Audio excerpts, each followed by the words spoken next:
Mr. Roy, are you with us again? I see your camera's on. If not, I was going to let him out of the sand trap that he was in when he left us. He's apparently, so I would, Mr. Johnson, you have any other Republicans there? I don't believe so, no. Okay, well, let's go next, I guess, to Miss Bush. Ms. Bush, you're recognized for 5 minutes. St. Louis, and I thank you, Chairman Cohen, for convening this important hearing. We are all in the midst of a moral crisis, and we know that. Last night, the nation watched as the United States Senate failed to advance legislation that would protect our fundamental and constitutional right to vote. And for what? Because of fear, white fear, because of power, white power.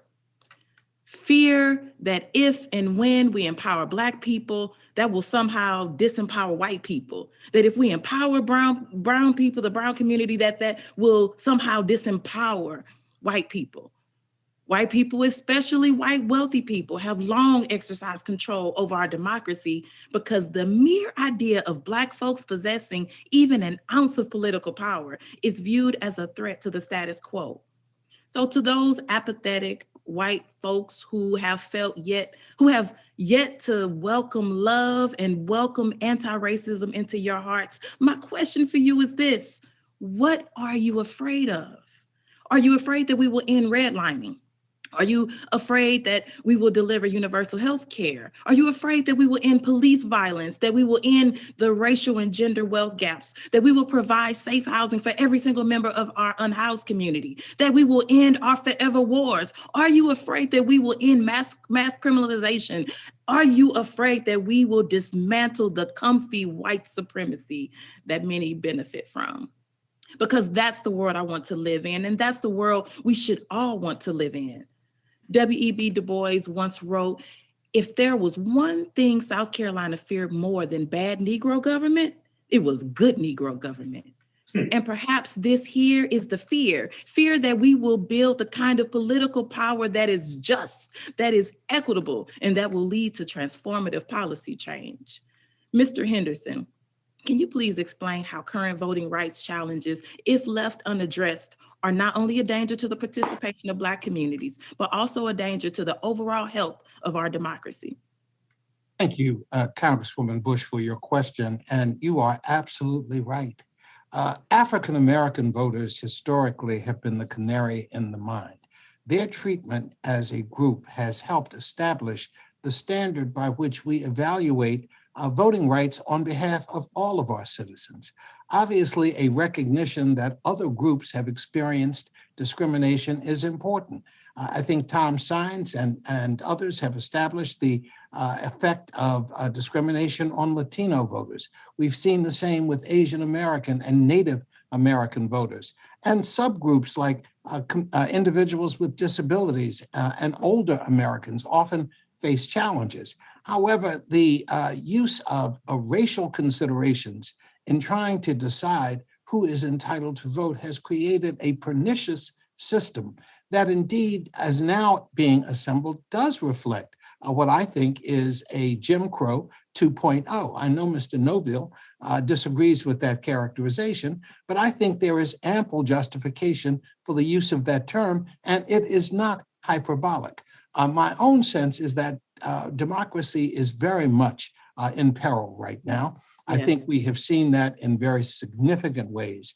And I think the failure to enhance protections for all voters, as has been noted previously, will undercut the power of American democracy to survive the challenges we face today.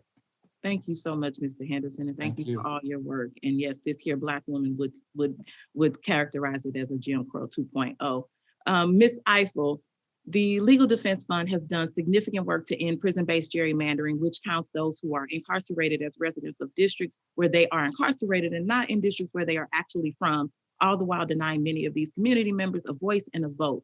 This in turn distorts the census count in voting districts. What harms does prison gerrymandering pose to Black voters?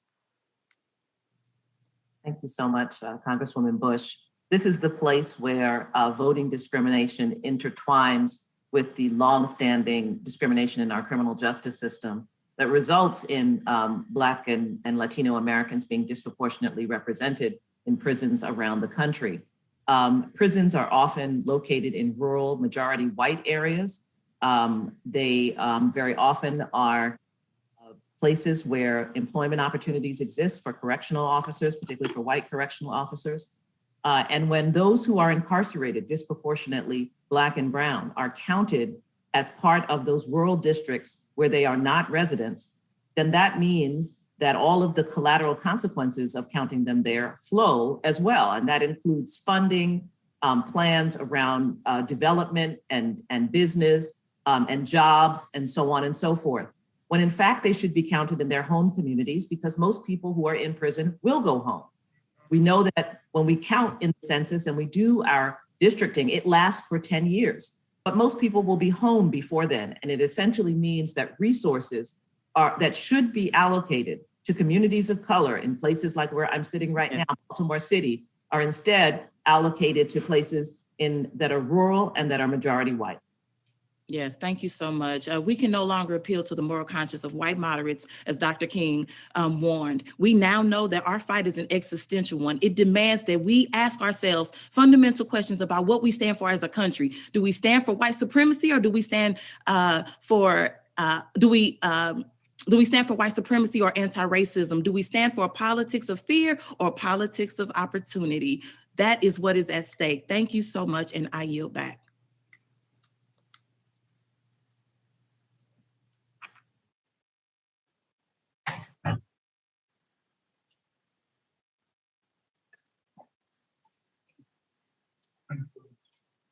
Mr. Chairman, we can't hear you, sir. You're muted. Thank you, Ms. Garcia. Thank you. I said, Mr. Johnson's walking the halls. If he'd like to stop and say anything, he'd be welcome to.